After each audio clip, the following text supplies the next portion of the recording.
ഉണ്ടാവുന്നത്. അതുപോലെ ഒരു വിദ്യാർത്ഥിയായിരുന്നു ഞാൻ. ഒരുപാട് സ്വപ്നങ്ങൾ മനസ്സിൽ പേറിക്കൊണ്ട് നടന്നിരുന്നത്. 14 വർഷം എടുത്തു ഈ ഒരു സ്വപ്ന സാക്ഷാത്കാരത്തിനായിട്ട്. അപ്പം എനിക്ക് നിങ്ങളോട് പറയാനുള്ളതെന്ന് വെച്ചാൽ നമ്മുടെ ഈ വിദ്യാഭ്യാസ യാത്രയിൽ ഒരുപാട് നെഗറ്റീവ് കാര്യങ്ങൾ നമ്മൾ നേരിടും അല്ലേ? സമൂഹത്തിൽ നിന്നായാലും മറ്റുള്ള വ്യക്തികളിൽ നിന്നായാലും ഈവൻ നമ്മളെ ഫ്രണ്ട്സിൻ്റെ ഇടയിൽ നിന്നായാലും മാതാപിതാക്കളുടെ ഇടയിലായാലും. എനിക്ക് പേരൻസിനോട് പറയാനുള്ള കാര്യം എന്ന് വെച്ചാൽ കുട്ടികളുടെ അവരുടെ താല്പര്യം മനസ്സിലാക്കി അവരുടെ താല്പര്യത്തിന് അവർ ഏത് കോഴ്സാണോ അവർ ഇഷ്ടപ്പെടുന്നത് താല്പര്യപ്പെടുന്നത് അവർ ചൂസ് ചെയ്യട്ടെ. അവരുടെ കോഴ്സുകൾ ഏതാണ് അവർ പഠിക്കേണ്ടതെന്നും എന്താണ് അവരുടെ അഭിരുചി എന്നും മനസ്സിലാക്കിക്കൊണ്ട് അവർ ഇഷ്ടപ്പെടുന്ന കോഴ്സിന് നമ്മൾ പരമാവധി അവരെ സപ്പോർട്ട് ചെയ്ത് അവരെ അതിലോട്ട് വിടാൻ ശ്രമിക്കുക. ആക്ച്വലി ഞാൻ +2 കോമേഴ്സാണ് ഓപ്റ്റ് ചെയ്തത്. കൊമേഴ്സ് ഓപ്റ്റ് ചെയ്താൽ ഒബ്വിയസ്ലി ഡിഗ്രിയിലോട്ട് പോകുമ്പോൾ എന്തിലോട്ട് പോകും? ആസ് എ കൊമേഴ്സ് സ്റ്റുഡൻറ്റ് ഒന്നിക്ക് BCom BCA അങ്ങനെയുള്ള സ്ട്രീമിലോട്ടാണ് പോവുക. അതിൽ നിന്നൊക്കെ വ്യത്യസ്തമായിട്ട് BA ഇംഗ്ലീഷാണ് ഞാൻ ഡിഗ്രിക്ക് ചൂസ് ചെയ്തത്. അപ്പോൾ എനിക്ക് ആദ്യമേ ഒരു ലക്ഷ്യം ഉണ്ടായിരുന്നു, ഒരു ടീച്ചിങ് ഫീൽഡിലോട്ട് പോകണം എന്നുള്ളത്, ഒരു ടീച്ചർ ആവുക, അധ്യാപകനാവുക എന്നുള്ളത്. ആ ഒരു സ്പാർക്ക് എൻ്റെ ഉള്ളിൽ തന്നത് എൻ്റെ അധ്യാപകർ തന്നെയാണ്. 10ാം ക്ലാസ്സിലായിക്കോട്ടെ +1 പഠനത്തിലായിക്കോട്ടെ എൻ്റെ അധ്യാപകർ എന്നെ ടേക്ക് കെയർ ചെയ്ത രീതി, എനിക്ക് തന്ന സപ്പോർട്ട്, അവർ നമ്മളെ പഠിപ്പിക്കുന്ന ആ ഒരു ടീച്ചിങ് മെത്തേഡ്സ് അതൊക്കെ കാണുമ്പോൾ നമുക്കൊരു ഇൻസ്പിറേഷൻ, നമുക്കും അവരെ പോലെ ആവണം അല്ലെ? നമുക്ക് ലൈഫിൽ ഓരോ റോൾ മോഡൽസ് ഉണ്ടാവില്ലേ? അതുപോലെ തന്നെ എൻ്റെ പല ടീച്ചർമാരുമായിരുന്നു എൻ്റെ പ്രചോദനവും എൻ്റെ റോൾ മോഡലും.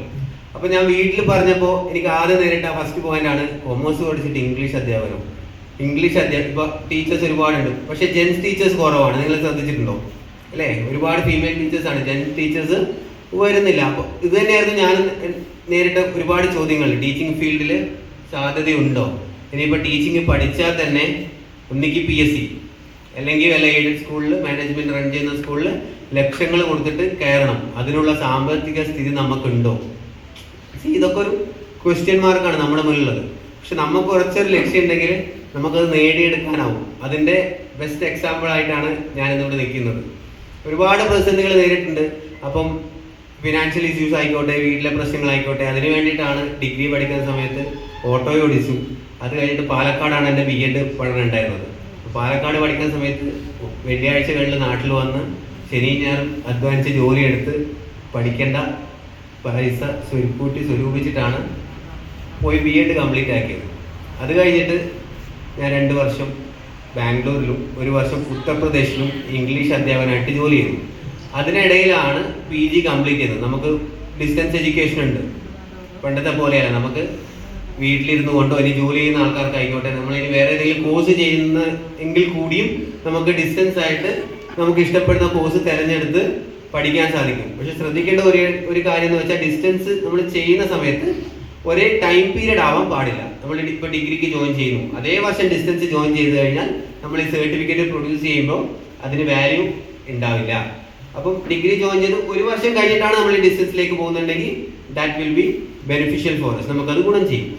അങ്ങനെ 5 വർഷമാണ് നമ്മുടെ ഡിസ്റ്റൻസ് എഡ്യൂക്കേഷൻ കംപ്ലീറ്റ് ചെയ്യാനുള്ള ടേം പീരീഡ് എന്ന് പറയുന്നത് 5 വർഷമാണ് ഇഗ്നോയിൽ. ബട്ട് ഐ തിങ്ക് ഇപ്പോൾ ഇഗ്നോ ഒന്നുമില്ല, ശ്രീനാരായണ ഓപ്പൺ യൂണിവേഴ്സിറ്റി മാത്രമേ നമ്മുടെ കേരളത്തിലെ അഫിലിയേഷനും കാര്യങ്ങളും ഇതൊക്കെ കൊടുക്കുന്നുള്ളൂ എന്ന് തോന്നുന്നു.